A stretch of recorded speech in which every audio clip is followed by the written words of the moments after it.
प्यारे छात्र एवं छात्राओं, नमस्कार। मैं राजेश कुमार सिंह। दो चर वाले रैखिक समीकरण को हल करने के कई विधि होते हैं। पहला विधि प्रतिस्थापन विधि, दूसरा विधि विलोपन विधि होता है और तीसरा विधि बीजगुणन विधि होता है। तो मैं आज आपको बीजगुणन विधि के बारे में समझाने जा रहा हूँ। ये बहुत अच्छी तरह से इसे याद करने का ज़रूरत नहीं है। आप कैसे इसका सूत्र बनाएंगे, उसके बाद कैसे इसका प्रयोग करेंगे, उसे यहाँ बोर्ड पे हम लोग देखते हैं। बोर्ड पर ये जो लिखा हुआ है, यहाँ आपको दो समीकरण दिखाई पड़ता होगा। ये समीकरण में x के बगल में जो गुणांक रहता है उसे a कहते हैं, y के बगल में जो गुणांक रहता है उसको b कहते हैं, और जिसमें अंग्रेजी अक्षर अर्थात चर राशि नहीं होता है उसे c कहते हैं।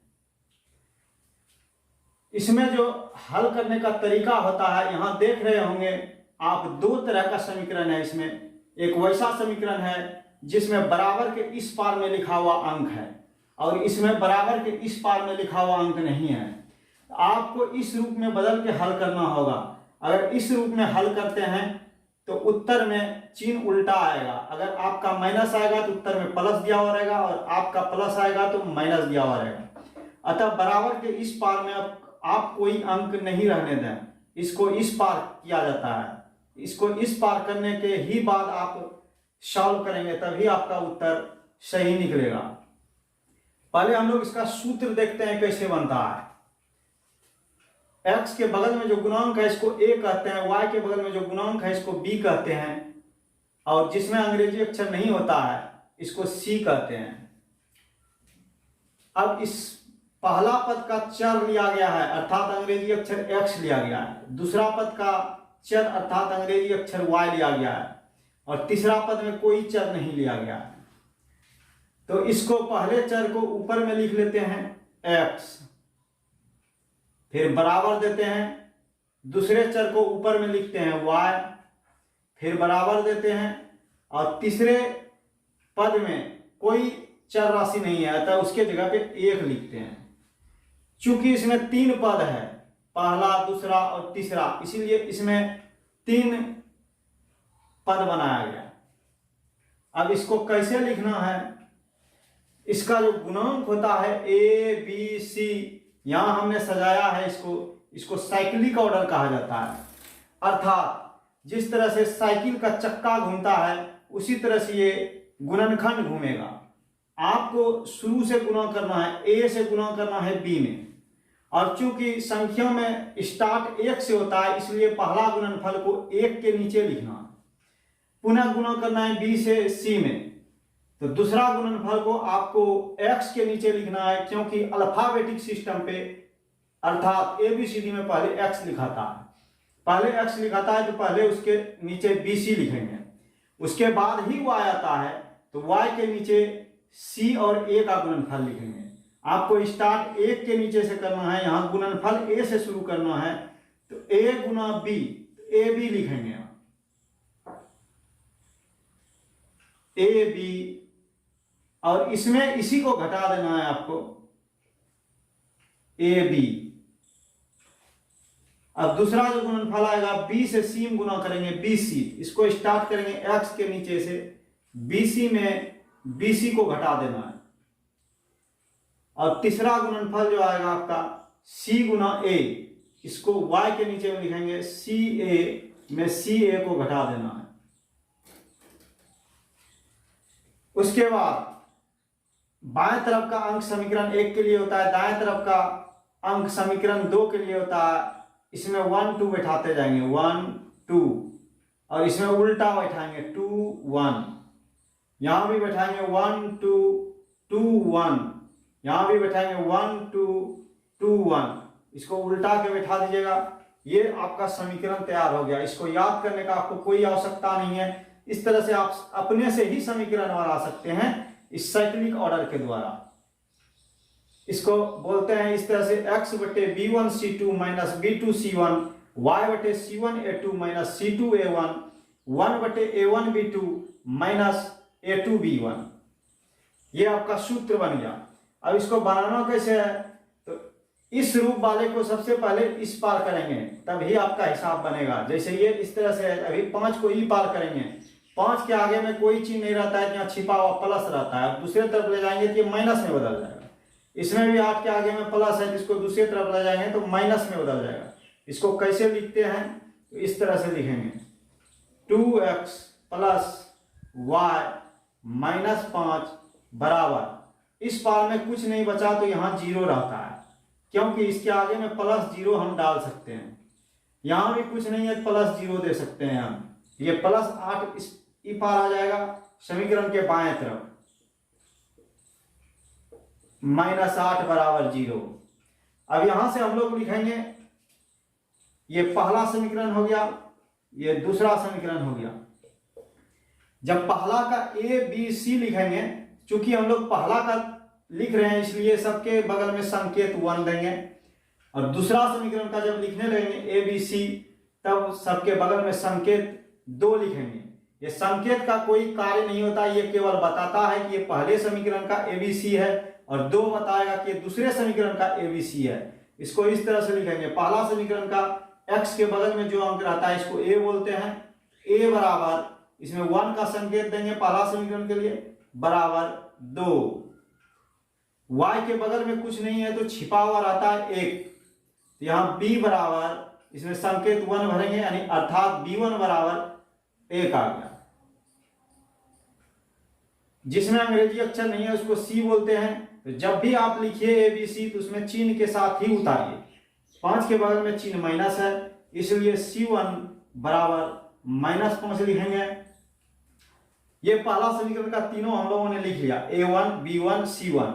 अब दूसरा समीकरण का जब लिखने लगेंगे तो इसमें 2 संकेत बैठाना है a के नीचे, A2 बराबर, x के बगल में जो अंक रहता है उसको a बोलते हैं, यहाँ 3 है तो 3 लिखेंगे। B2 बराबर, y के बगल में जो अंक रहता है इसको b बोलते हैं, तो B2 बराबर 2 लिखेंगे दूसरा समीकरण के लिए। C2 बराबर, जिसमें अंग्रेजी अक्षर नहीं है उसको c कहा जाता है, इसका चिन्ह के साथ उतारेंगे, -8। अब इसी को देख देख के इस सूत्र पे बैठाना है आपको, जैसे आपको बैठा के हम दिखाते हैं।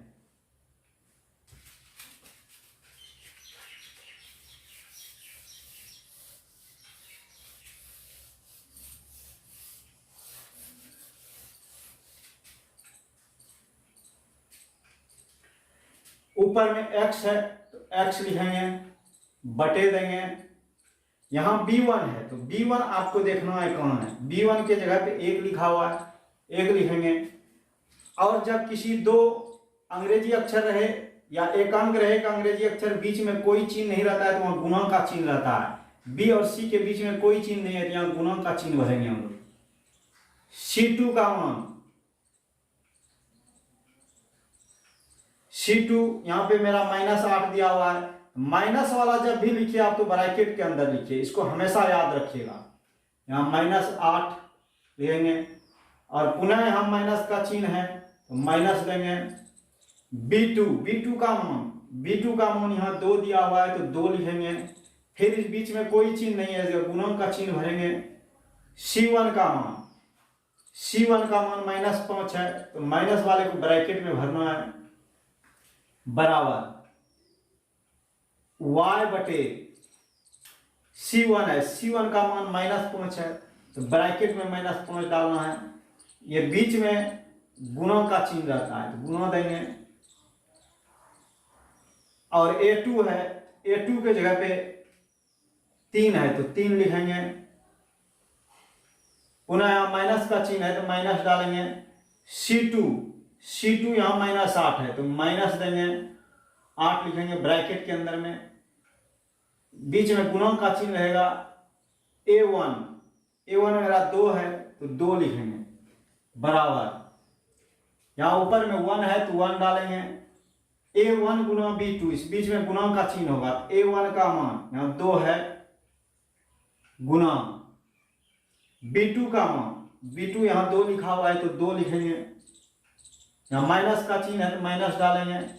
A2 गुणा B1, A2 यहाँ 3 लिखा हुआ है तो 3 लिखेंगे गुणा b1 का मान 1 है, यहाँ 1 देंगे। अब इसको हम लोग हल करेंगे, या x बटे गुना में जब 1 माइनस रहे या 3 माइनस रहे या 5 माइनस रहे तो उसके जगह माइनस लिखना है, अर्थात विषम संख्या रहने पर माइनस होता है और सम संख्या रहने पर माइनस प्लस में बदल जाता है। जैसे इसमें देखते हैं, इस दोनों में 1 माइनस है तो एक विषम संख्या होता है, इसलिए माइनस का माइनस दिखाएंगे और 8 गुना 1 8 हो गया। इस गुना में देखते हैं यहां से यहां तक, इसमें 2 माइनस है तो 2 सम संख्या हो गया। तो जब भी सम संख्या में माइनस का गिनती आए तो उसकी जगह पे प्लस लिख देना है, प्लस 5 से 2 गुना कीजिए 10 हो जाएगा, बराबर y बटे, इस दोनों में 1 माइनस है, ये विषम संख्या है तो माइनस ही रह जाएगा, 5 गुना 3 15।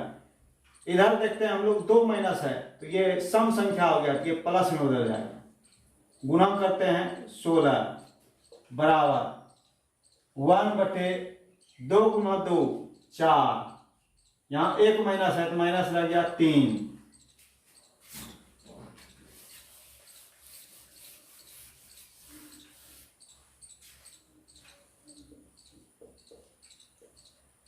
x बटे, यहाँ जब चिन्ह नहीं मिलता है किसी चीज का तो उसको घटा दिया जाता है, अगर चिन्ह सेम रहेगा तो उसको जोड़ा जाता है। यहाँ जैसे देखते हैं माइनस है यहाँ प्लस है, दोनों का चिन्ह सेम नहीं है, चिन्ह अलग अलग हो गया है। इस स्थिति में इसको घटाएंगे और चिन्ह जब भी उतारना है तो बड़ा का चिन्ह उतारना है। 10 में 8 घटाएंगे 2 बचेगा और चिन्ह बड़ा का प्लस उतारना है, प्लस छिपा हुआ रहता है नहीं लिखेंगे। y बटे, यहाँ भी चिन्ह नहीं मिल रहा है, इसका माइनस है इसका प्लस है, चिन्ह नहीं मिलेगा तो घटाएंगे, 16 में 15 घटाइए 1 बचेगा और बड़ा का चिन्ह प्लस उतारना है, तो प्लस नहीं उतारा जाता है, छिपा हुआ रहता है। 1 बटे, यहाँ भी घटाएंगे तो 1 बचेगा। अब ये चूंकि तीनों पद आपस में बराबर है इसलिए दोनों चर वाले को एक एक करके बिना चर वाले के बराबर करेंगे, अर्थात x बटे 2 को एक बार 1 बटे 1 के बराबर करेंगे, पुनः y बटे 1 को एक बार 1 बटे 1 के बराबर करेंगे, या x बटे 2 बराबर 1 बटे 1 और एक बार y बटे 1 बराबर लिखेंगे 1 बटे 1।